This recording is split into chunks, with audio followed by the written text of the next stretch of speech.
മിക്സിങ്ങിനെ എതിർക്കുന്നവരോട് എനിക്ക് ഒരൊറ്റ ചോദ്യം. നിങ്ങളുടെ ഫോൺ എടുക്കുക, അതിൽ ഗൂഗിളിൽ ഒന്ന് സെർച്ച് ചെയ്യുക. 2010 മുതൽ 2025 വരെയുള്ള മദ്രസ പീഡനങ്ങളുടെ ഒരു ലിസ്റ്റ് എടുക്കാൻ പറ്റുമെങ്കിൽ ഒന്ന് എടുത്ത് വായിച്ചു നോക്കുക.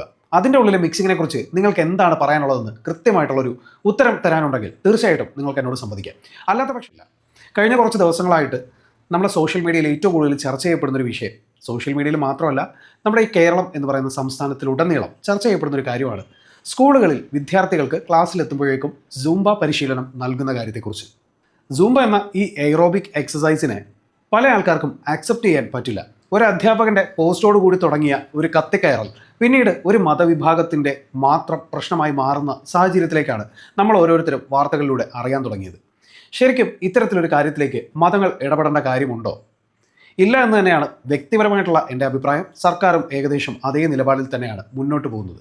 വിദ്യാലയങ്ങളിൽ, വിദ്യാഭ്യാസ സ്ഥാപനങ്ങളിൽ ഇത്തരത്തിലുള്ള പുതിയ പുതിയ മാറ്റങ്ങൾ കൊണ്ടുവരുന്നത് കൊണ്ട് തന്നെ നമ്മുടെ വിദ്യാർത്ഥികളിൽ ഏറെക്കുറെ മൊബൈലിൻ്റെ മുന്നിലേക്ക് ജനിച്ചു വീഴുന്ന കുട്ടികൾ, അതിൻ്റേതായിട്ടുള്ള ഒരു വേൾഡ് മാത്രം കണ്ടു വളരുന്ന കുട്ടികൾ, ഒരു 90s-ലും 80s-ലും ഒക്കെ പഠിച്ചിരുന്ന വിദ്യാർത്ഥികൾക്കിടയിൽ ഉണ്ടായിരുന്ന ഒരു ഐക്യത പലപ്പോഴും ഇല്ലാതായി പോകുന്നതായിട്ട് നമ്മൾ ശ്രദ്ധിച്ചിട്ടുണ്ട്. പല വാർത്തകൾ ശ്രദ്ധിച്ച് നോക്കിയാൽ, പല കാര്യങ്ങൾ സമീപകാലത്തുണ്ടായ വിഷയങ്ങളെക്കുറിച്ച് നോക്കിയാൽ തന്നെ നമുക്കത് മനസ്സിലാക്കാൻ പറ്റും. ഒന്നിനോടും അവർക്ക് ഒരു കമ്മിറ്റ്മെൻറ്റ് ഇല്ലാതെ പോകുന്ന ഒരു സാഹചര്യം. അത്തരത്തിലുള്ളൊരു കമ്മിറ്റ്മെൻറ്റ്, ഒരു ബന്ധങ്ങൾ, ആത്മബന്ധത്തിൻ്റെ ഒരു എന്താ പറയുക, കൊളുത്തിപ്പിടിക്കൽ, ഇത്തരത്തിലുള്ള ഒന്നും പല കുട്ടികളിലും ഉണ്ടാവാറില്ല. ബിക്കോസ് അവർ ജനിച്ചു വീഴുന്നത് മുതൽ അവരുടെ കൂട്ടുകാരനെന്ന് പറയുന്നത് മൊബൈലും ഇത്തരത്തിലുള്ള ഇൻ്റർനെറ്റ് വേൾഡുമാണ്. സോ അവിടെ കാണുന്ന ഗെയിംസും അതിനുള്ളിലൂടെ സഞ്ചരിക്കുന്ന ലോകവും മാത്രമാണ് അവർക്ക് ഏറെ പ്രിയം. ചുറ്റുമുള്ളതെല്ലാം താൽക്കാലികമായിട്ടുള്ള അവരുടെ ഒരു ആശ്വാസത്തിന് വേണ്ടി മാത്രം കണ്ടുപോകുന്ന കാര്യങ്ങൾ മാത്രമായി വരുന്നുണ്ട്. അതിനിടയിലേക്ക് വിദ്യാർത്ഥികൾക്ക് ഇത്തരത്തിൽ പറയുന്ന ഒരു യൂണിറ്റ് ഉണ്ടാക്കാൻ പറ്റുന്ന ഒരു കാര്യമാണ് ഈ പറയുന്ന സ്കൂൾ, അതിനുള്ളിൽ നടക്കുന്ന കലാലയ പ്രവർത്തനങ്ങൾ, കലാപരമായിട്ടുള്ള പ്രവർത്തനങ്ങൾ. ഇതിനിടയിലേക്ക് മറ്റൊരു വിഭാഗം ആരും അറിയാതെ നുഴഞ്ഞു കയറാൻ ശ്രമിക്കുകയാണ്. അതാണ് മതങ്ങളുടെ മുഖംമൂടി. തീർച്ചയായും ഓരോ കാര്യങ്ങൾക്കും അതിർവരമ്പുകളുണ്ട് എന്ന് ഇവർ പറഞ്ഞുകൊണ്ട് ഇതിൻ്റെ ഉള്ളിലേക്ക് കടന്നു കയറാൻ ശ്രമിക്കുമ്പോൾ നമ്മുടെ വിദ്യാർത്ഥികൾക്കിടയിൽ, നമ്മുടെ കുട്ടികൾക്കിടയിൽ ഉണ്ടാകുന്ന ഏറ്റവും വലിയ പ്രശ്നം എന്താണ്? ഞാൻ ഈ മതക്കാരനാണല്ലോ, എൻ്റെ ഭാഗത്ത് ഇങ്ങനെ കുറേ കാര്യങ്ങളുണ്ടല്ലോ എന്നുള്ളൊരു നെഗറ്റീവ് തോട്ട് ഉണ്ടാക്കിയെടുക്കാൻ അവർക്ക് വളരെ ഈസി ആയിട്ട് സാധിക്കും. ഇപ്പോൾ ഈ പറയുന്ന സൂംബ എന്ന് പറയുന്ന ഈ ഒരു എയ്റോബിക് എക്സസൈസ് പരിശീലനം സ്കൂളുകളിൽ കൊടുക്കുമ്പോൾ എനിക്ക് താല്പര്യമില്ല, ഞാൻ ചെയ്യുന്നില്ല എന്നൊരു കുട്ടി പറഞ്ഞാൽ അവളെ അല്ലെങ്കിൽ അവനെ ആരും നിർബന്ധിക്കില്ല. നേരെ മറിച്ച് എൻ്റെ മതവിഭാഗത്തിൽപ്പെട്ടവർ ഇത് ചെയ്യാൻ പാടില്ല എന്നാണല്ലോ ഞാൻ പഠിച്ചിരിക്കുന്നത്, അല്ലെങ്കിൽ എന്നോട് പറഞ്ഞിരിക്കുന്നത്, ഞാൻ മനസ്സിലാക്കിയിരിക്കുന്നത് എന്നൊരു കുട്ടി പറയുമ്പോൾ സ്വാഭാവികമായിട്ടും അവിടെ ഉണ്ടാകുന്നത് ഒരു ധ്രുവീകരണമാണ്. ആ ധ്രുവീകരണമാണ് ഇന്ന് ഈ പറയുന്ന മതവിഭാഗങ്ങൾ ഓരോന്നും ഓരോ തലത്തിലും ഉണ്ടാക്കിയെടുക്കാൻ ശ്രമിച്ചുകൊണ്ടിരിക്കുന്നത്. അത് വസ്ത്രത്തിൻ്റെ പേരിൽ പറയാം, ഈ പറയുന്ന മിക്സിങ്ങിൻ്റെ പേരിൽ പറയാം, അതുപോലെ തന്നെ മതത്തിൻ്റെ അതിർവരമ്പ് കടന്നുപോയി എന്ന് പറഞ്ഞ് പേടിപ്പിക്കാം. അപ്പോൾ ഇത്തരത്തിലുള്ള പല കാര്യങ്ങളിലൂടെയും ഓരോ വിദ്യാർത്ഥികൾക്കുള്ളിലേക്കും അവർ പാകുന്നത് വർഗീയതയുടെ വിത്തുകളാണ്. സിൻസിയർലി ഇപ്പോഴും പറയാൻ സാധിക്കും, വളരെ വ്യക്തമായി തന്നെ പറയാൻ സാധിക്കുന്ന ഒരു കാര്യം, അവരുടെ ഉദ്ദേശം വർഗീയത മാത്രമാണ്. അതിൻ്റെ ഉള്ളിലേക്ക് ഈ കുട്ടികളെ കൂടി ആഡ് ചെയ്ത് എങ്ങനെ സമൂഹത്തിൽ ഒരു ധ്രുവീകരണം ഉണ്ടാക്കി, ഞാൻ ഈ വിഭാഗത്തിൽപ്പെട്ടവനല്ലേ, ഞാൻ ഈ കൂട്ടത്തിൽപ്പെട്ടവനല്ലേ, ഞാൻ അവരുടെ ഭാഗത്തിലുള്ളവനല്ലേ എന്നുള്ളൊരു തോന്നൽ ഉണ്ടാക്കിയെടുത്തു കഴിഞ്ഞാൽ വരും കാലങ്ങളിൽ നമ്മൾ കാണാൻ പോകുന്നത് ഈ പറയുന്ന മതത്തിൻ്റെ അല്ലെങ്കിൽ മതത്തിൻ്റെ ആചാരങ്ങളുടെ പേരിലുള്ള സംരക്ഷണത്തിന് വേണ്ടിയിട്ടുള്ള തർക്കങ്ങളും തമ്മിലടിയും മാത്രമായിരിക്കും.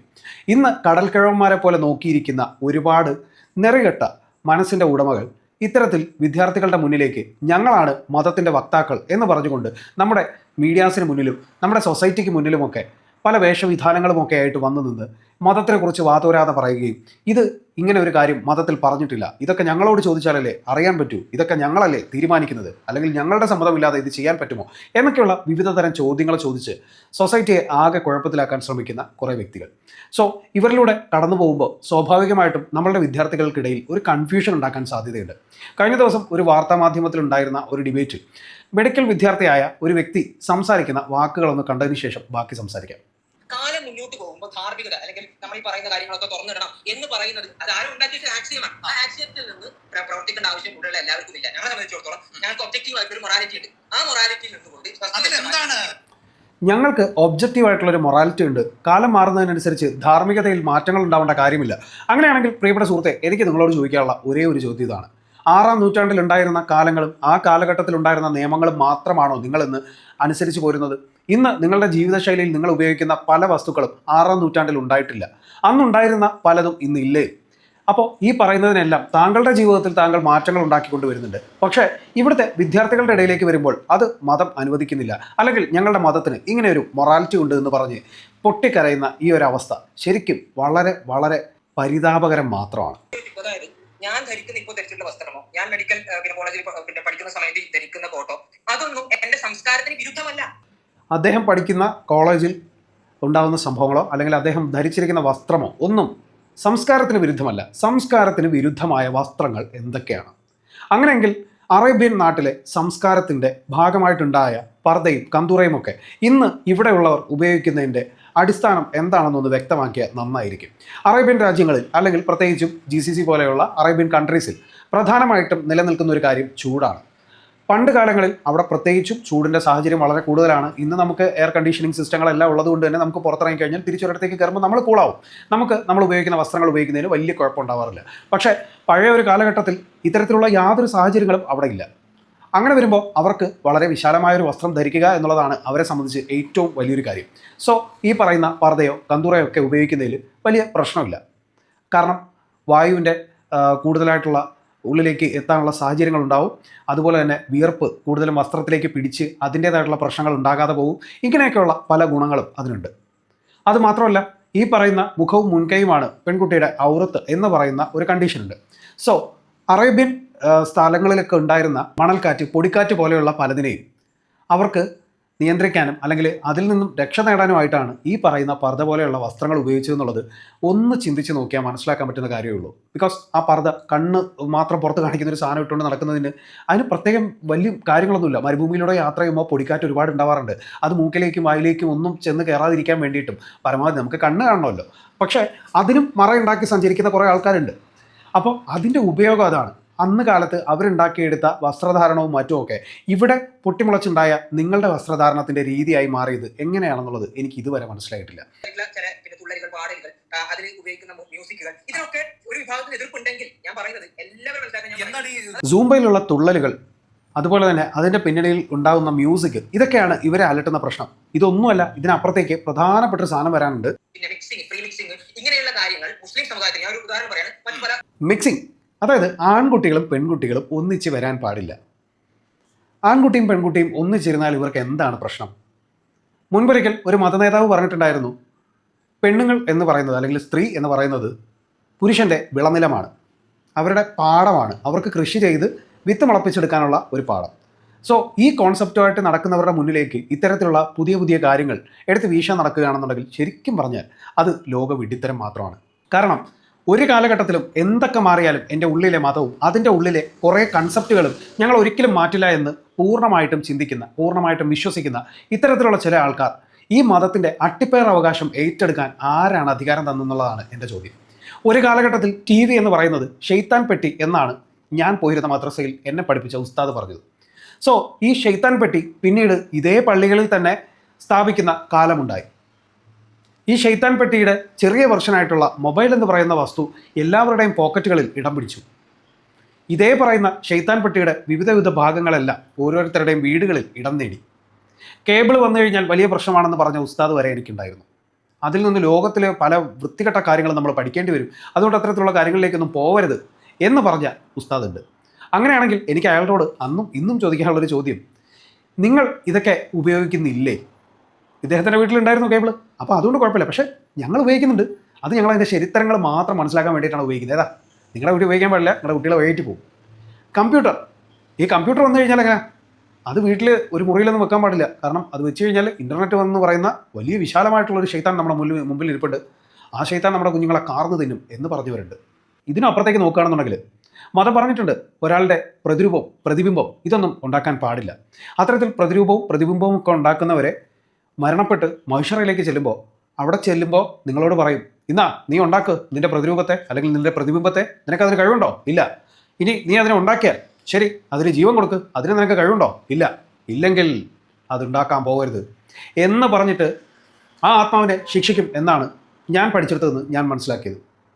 അങ്ങനെയെങ്കിൽ ചിത്രകാരനായിട്ടുള്ള ഒരു വ്യക്തി ഉണ്ടാവാൻ പാടില്ല, ഒന്നിൻ്റെയും ചിത്രങ്ങൾ ഉണ്ടാവാൻ പാടില്ല. അതായത് ചരിത്ര കാലഘട്ടങ്ങളിൽ ഉണ്ടായ നല്ലതോ ചീത്തയോ ആയിട്ടുള്ളതോ പഠിക്കാനുള്ളതോ ആയിട്ടുള്ള ഒരു കാര്യങ്ങളും തെളിവ് സഹിതം ഉണ്ടാകാൻ പാടില്ല എന്നുള്ളൊരു ശാഠ്യം അതിൻ്റെ പിന്നിൽ ഒളിച്ചിരിക്കുന്നതായിട്ട് എനിക്ക് ഫീൽ ചെയ്തിട്ടുണ്ട്. നമ്മൾ ചെടികളെക്കുറിച്ചും അല്ലെങ്കിൽ പിന്നെ ഈ പറയുന്ന പോലെ തന്നെ പ്രകൃതിയെക്കുറിച്ചും ഇപ്പോൾ ഓരോ ഇൻസെക്റ്റുകളെക്കുറിച്ച് പഠിക്കണമെങ്കിൽ പോലും അതിൻ്റെ ചിത്രങ്ങൾ വരച്ചിട്ട് അതിൻ്റെ ശാരീരിക ഭാഗങ്ങൾ അടയാളപ്പെടുത്തിക്കൊണ്ട് തന്നെയാണ് പലപ്പോഴും നമ്മൾ പഠിച്ചിട്ടുള്ളത്. അപ്പോൾ അതിൻ്റെ പ്രതിബിംബം ഉണ്ടാക്കിയെടുത്തു കഴിഞ്ഞാൽ പ്രശ്നമാവില്ലേ? അത് പഠിക്കാൻ വേണ്ടിയിട്ടല്ലേ എന്ന് ചോദിക്കും. ആഹാ, അത് കൊള്ളാലോ. എന്നാൽ വരയ്ക്കാൻ മാത്രമാണ് ഒരു വ്യക്തിയുടെ കഴിവ്. അങ്ങനെയാണെങ്കിൽ അയാൾക്ക് ചിത്രങ്ങൾ വരച്ചു കൊടുത്താൽ പണം കിട്ടും. അപ്പോൾ അത് അയാളുടെ ഉപജീവന മാർഗ്ഗമല്ലേ? അത് ഹറാമാണ്. മറ്റൊരു വഴിക്ക് നോക്കുക. ശരി, ഉത്തരം കിട്ടുന്നുണ്ടല്ലോ. അതിനുശേഷം പാട്ട് കേൾക്കുക. ഹൈ, വാദ്യോപകരണങ്ങൾ ഉപയോഗിച്ചിട്ടുള്ള സംഗീതങ്ങളെല്ലാം ഇസ്ലാം ഹറാമാക്കിയിരിക്കുന്നു എന്നാണ് പറയുന്നത്. അങ്ങനെയാണെങ്കിൽ ഈ പറയുന്ന അറേബ്യൻ കൺട്രികളിലൊക്കെ ചെന്ന് നോക്കുകയാണെന്നുണ്ടെങ്കിൽ പലതരത്തിലുള്ള വാദ്യോപകരണങ്ങൾ അവർ ഉപയോഗിക്കാറില്ലേ? വാദ്യോപകരണങ്ങൾ ഉപയോഗിച്ച് മ്യൂസിക്കുകൾ ഉണ്ടാക്കുക, മ്യൂസിക്കേ ഹറാമെന്നാണ് പറയുന്നത്. അങ്ങനെയാണെങ്കിൽ ഈ പറയുന്ന അറേബ്യൻ കൺട്രീസിലൊക്കെ ഒരു വിവാഹ ചടങ്ങ് നടക്കുന്നിടത്തേക്ക് നിങ്ങൾ ചെല്ലൂ. അവരുടെ സംസ്കാരത്തിൻ്റെ ഭാഗമായിട്ട് മറ്റേ പിന്നെ എന്താ പറയുക, അറവണ പോലത്തെയുള്ള വസ്തുക്കളൊക്കെ ഇട്ട് കൊട്ടുകയും അത് വെച്ച് ശബ്ദങ്ങൾ ഉണ്ടാക്കുകയും മറ്റേ ചിലും വെക്കുന്ന സംഭവങ്ങളൊക്കെ ഇട്ട് മ്യൂസിക്കുകൾ ഉണ്ടാക്കുകയും പലതരത്തിലുള്ള മ്യൂസിക്കുകൾ അവർ ക്രിയേറ്റ് ചെയ്ത് അവരതിനെ ആഘോഷിക്കുന്നുണ്ട്. അങ്ങനെയാണെങ്കിൽ ഇതൊക്കെ ഹറാമായിരുന്നില്ലേ? അപ്പോൾ അതെങ്ങനെ പിന്നീട് ഹലാലായി മാറി? എന്തിനു പറയുന്നു? നിങ്ങൾ ഉപയോഗിക്കുന്ന പാസ്പോർട്ടിൽ നിങ്ങളുടെ ഫോട്ടോ വന്നില്ലേ? പ്രതിബിംബം ഉണ്ടാക്കാൻ പാടില്ല. മഹിഷറയിൽ ചെല്ലുമ്പോൾ ആ പ്രതിബിംബം നിങ്ങൾക്ക് ജീവൻ കൊടുക്കാൻ കഴിയുമോ എന്ന് ചോദിക്കുന്ന ആ ഒരു സംഭവം ഉണ്ടല്ലോ, അതെങ്ങനെ നിങ്ങൾക്ക് സഹിക്കാൻ പറ്റും? ഈ പറയുന്ന പല ഉസ്താദുമാരുടെയും വീടുകളിൽ വിവാഹം നടക്കുമ്പോൾ അവിടെ വീഡിയോകൾ ഷൂട്ട് ചെയ്യപ്പെടുന്നുണ്ട്. അതുപോലെ തന്നെ കല്യാണ വീഡിയോസ് എല്ലാം ഉണ്ടാവാറുണ്ട്. ഈ പറയുന്ന ഓരോരുത്തർക്കും ഫേസ്ബുക്ക് അക്കൗണ്ടുകളുണ്ട്, യൂട്യൂബ് അക്കൗണ്ടുകളുണ്ട്. അപ്പോൾ ഇതിലൊന്നും ഉണ്ടാകുന്നത് പ്രതിബിംബം അല്ലേ? സോ ഫേസ്ബുക്കിൽ നിന്ന് പൈസ കിട്ടാറുണ്ട്, മോണിറ്റൈസേഷൻ ആയാൽ. യൂട്യൂബിൽ നിന്ന് മോണിറ്റൈസേഷൻ ആയി കഴിഞ്ഞാൽ ക്യാഷ് കിട്ടാറുണ്ട്. അപ്പോൾ ഇത്തരത്തിലുള്ള കാര്യങ്ങളിൽ നിന്ന് പണം സമ്പാദിക്കുന്നത് തെറ്റല്ലേ? അത് ഹറാമായ ഒരു കാര്യമല്ലേ? ഇതേ പറയുന്ന ശൈത്താൻ പെട്ടികളിൽ വന്നിരുന്ന് പണ്ടൊരു കാലത്ത് എനിക്ക് തോന്നുന്നു ജീവൻ ടി വിയിൽ ഒരു പ്രോഗ്രാം ഉണ്ടായിരുന്നു. ഒരു ഉസ്താദ് വെള്ളിയാഴ്ച ദിവസങ്ങളിൽ വന്നിരുന്ന് പ്രാർത്ഥന നടത്തുന്ന, അല്ലെങ്കിൽ കുറേ കത്തുകൾ വായിച്ചിട്ട് അതിന് മറുപടികൾ കൊടുത്ത് പ്രാർത്ഥനകൾ നടത്തുന്ന ഒരു പരിപാടി. അപ്പോൾ അത് ഹറാമല്ലേ? ഈ പറയുന്ന മൈക്കും മറ്റ് സെറ്റ് സാധനങ്ങളും ഒക്കെ ഉണ്ടായത് പല വ്യക്തികളുടെ ബുദ്ധിയിലല്ലേ? അങ്ങനെയാണെങ്കിൽ അതൊക്കെ ഉപയോഗിക്കുന്നത് തെറ്റല്ലേ? ഇസ്ലാം നിഷ്കർഷിച്ചത് മാത്രം ഉപയോഗിക്കാനാണെന്നുണ്ടെങ്കിൽ ഒരു കാര്യം ചെയ്യുക, നിങ്ങളൊരു മരുഭൂമിയിലേക്കോ നിങ്ങളൊരു കാട്ടിലേക്കോ തിരിച്ചു പോവുക. അവിടെ നിങ്ങളുടേതായിട്ടുള്ള നിയമങ്ങൾ നിങ്ങൾ അനുശാസിച്ച് നിങ്ങളുടേതായിട്ടുള്ള ഇഷ്ടങ്ങൾക്കനുസരിച്ച് ജീവിക്കുക.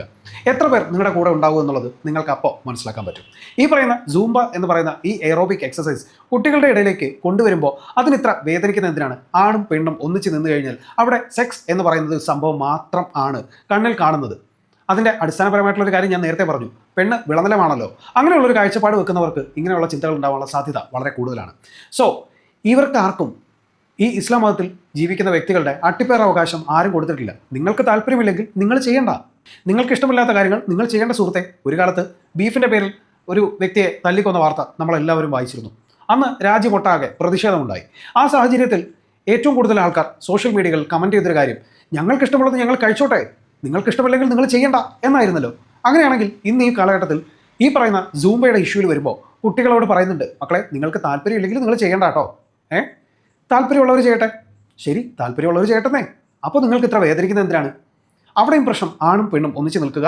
അല്പവസ്ത്രധാരണം, അല്പവസ്ത്രധാരണത്തിന് സൂംബയ്ക്ക് സാംബ എന്ന് ടൈപ്പ് ചെയ്ത് കഴിഞ്ഞാൽ അല്പവസ്ത്രധാരണം മാത്രമല്ല, അതിൽ കൂടുതൽ ചിലപ്പോൾ കണ്ടെത്തിരിക്കും. വിവരവും വിദ്യാഭ്യാസവും എന്ന് പറയുന്നത് നമുക്ക് കിട്ടേണ്ട കാര്യങ്ങളാണ്, നമ്മൾ നേടിയെടുക്കേണ്ട കാര്യങ്ങളാണ്. ആ നേടിയെടുക്കുന്നത് മറ്റുള്ളവരിലേക്ക് പകരാനാണ് ശ്രമിക്കേണ്ടത്. അല്ലാതെ എന്നിലൂടെ തന്നെ എല്ലാം സംഭവിച്ച് ഞാൻ പറയുന്നതിലൂടെ കാണുന്ന ശരികൾ മറ്റുള്ളവരിലേക്ക് കൊടുക്കുക എന്നുള്ളതല്ല അതിൻ്റെ അർത്ഥം. ഒരു കാലത്ത് നെഹ്റു എന്ന ഒരു പ്രധാനമന്ത്രി നമുക്കുണ്ടായിരുന്നു. അദ്ദേഹം വിദേശ രാജ്യങ്ങളിലൊക്കെ സഞ്ചരിക്കുമ്പോഴും അവിടുത്തെ ശാസ്ത്രത്തെക്കുറിച്ച് പഠിക്കാനും അവിടുത്തെ ശാസ്ത്ര പുരോഗതിയെക്കുറിച്ച് മനസ്സിലാക്കാനും അത് നമ്മുടെ രാജ്യത്തും നടപ്പിലാക്കണമെന്നുള്ള സതുദ്ദേശത്തോടു കൂടി ശാസ്ത്രീയമായ കാര്യങ്ങൾ പഠിക്കാൻ വേണ്ടിയിട്ടുള്ള സ്ഥാപനങ്ങൾ അദ്ദേഹം ഉണ്ടാക്കിയെടുത്തു. അതിനു വേണ്ടിയിട്ടുള്ള ഫെലോഷിപ്പുകൾ ഉണ്ടാക്കാനായിട്ട് അദ്ദേഹം പല കാര്യങ്ങളും ചെയ്തു വെച്ചു. അപ്പോൾ ഇതൊന്നും നമുക്ക് ആവശ്യമില്ല.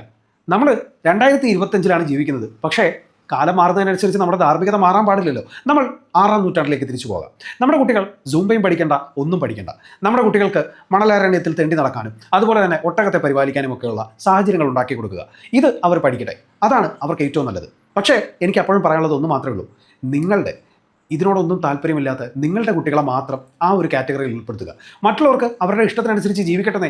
ഒരു വാർത്താ മാധ്യമത്തിൽ മറ്റൊരു വ്യക്തി പറയുന്നത് കേട്ടു, അങ്ങനെ മാറി നിൽക്കുമ്പോൾ ഒരു ഒറ്റപ്പെടൽ ഒരു കുട്ടിക്ക് ഫീൽ ചെയ്യില്ലേ? ആ ഒറ്റപ്പെടൽ ഉണ്ടാക്കിയെടുത്തത് ആരാണ്? നിങ്ങളെപ്പോലുള്ളവരാണ്.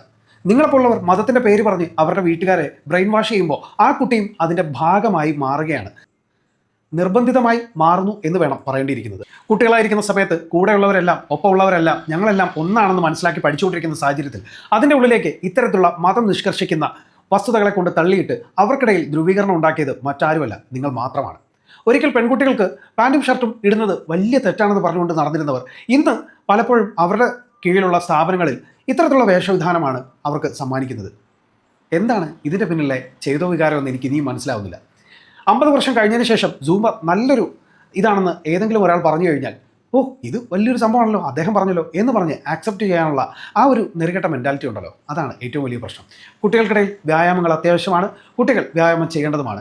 ഇത്തരത്തിലുള്ള പുതിയ പരിഷ്കാരങ്ങൾ കുട്ടികളുടെ ഇടയിലേക്ക് വരുന്നത് അവർക്കിടയിലുണ്ടാകുന്ന യൂണിറ്റിയെ വർദ്ധിപ്പിക്കും, അവർക്കിടയിലുള്ള ആരോഗ്യനില മെച്ചപ്പെടും, അവർക്കിടയിലുള്ള ലഹരിയുടെ പ്രവർത്തികളെ ഒന്നൊന്നായിട്ട് മുറിച്ചു കളയാൻ സാധിക്കുമെങ്കിൽ അതിനേക്കാളും വലിയ മെസ്സേജ് എന്താണ് ഈ സൊസൈറ്റിയിൽ കൊടുക്കാനുള്ളത്?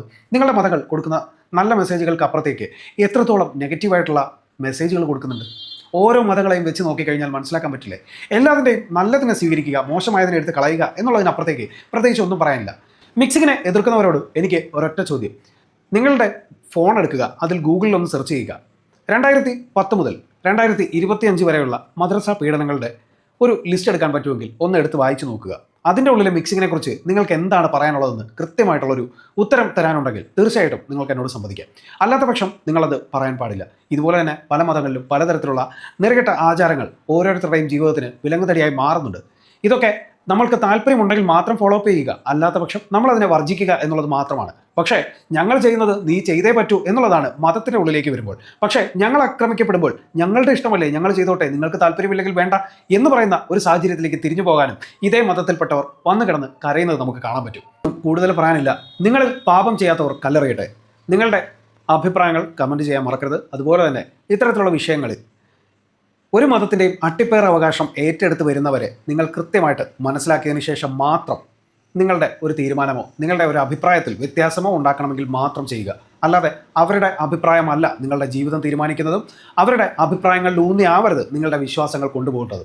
സ്വന്തം ഇഷ്ടത്തിന് വേണ്ടിയിട്ട് മതത്തിൻ്റെ അല്ലെങ്കിൽ ഇത്തരത്തിലുള്ള പല കാര്യങ്ങളിലും മാറ്റങ്ങൾ വരുത്തിയവരാണ് നിങ്ങളുടെ മുൻകാലത്തുണ്ടായിരുന്നവർ എന്നുള്ള കൃത്യമായ ബോധം നിങ്ങൾക്കുണ്ടെങ്കിൽ ഈ മതങ്ങളിലെല്ലാം ഇതുപോലെ കാലാന്തരത്തിൽ മാറ്റങ്ങൾ ഉണ്ടാകും എന്നുള്ള കാര്യത്തിൽ യാതൊരു സംശയവുമില്ല.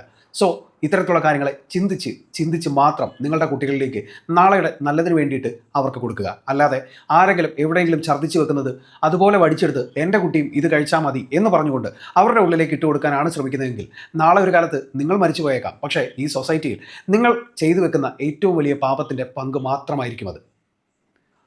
അപ്പോൾ കൂടുതലൊന്നും പറയാനില്ല. നിങ്ങളിൽ പാപം ചെയ്യാത്തവർ കല്ലെറിയട്ടെ. പുതിയ വീഡിയോസോടെ വീണ്ടും കാണാം. അതുവരേക്കും